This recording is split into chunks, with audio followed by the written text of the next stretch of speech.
I just want to share a story with you about a client I recently met with. We were meeting for a review and she said, can I ask you a question? I said, sure, no problem, shoot away. And she said, you know what? I think my aunt and uncle may have named me as executors of their estate or their will, but I don't know if I really want the job. And I said, oh, okay, like why not? Well, they don't really have any money. I think they have a ton of debt. And I think that when they die, it could potentially be a problem for me. I said, well, then time out. Then you probably have to have that tough conversation and say like, hey, you don't have any kids, there aren't any other relatives around. Like, have you done a will and power of attorney? And, find out if you are going to be the person for that job or not. You want to know way in advance so that you can either very politely decline, and tell them, if they don't live very close to you, just say, due to, proximity, that might be very difficult, busy with my job and my kids and everything else.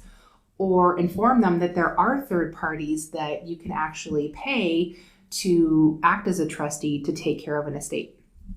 I recently was informed by a family member that I was named as a co-executor of their will, which is fine.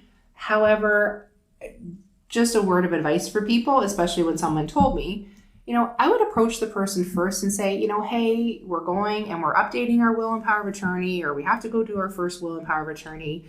I know it's a big task to ask of you, but is that something that you would be willing to do? So I will definitely do this for my family member, but they've already gone to a lawyer, signed all the paperwork, it's all set. I think the approach of, hey, Alynn, we really trust and respect that you know a lot because of your profession. And we would love for you to take on this task for us when we pass away one day. Would you be willing to do it? Give me the choice versus saying, hey, by the way, I made you the executor, so here you go.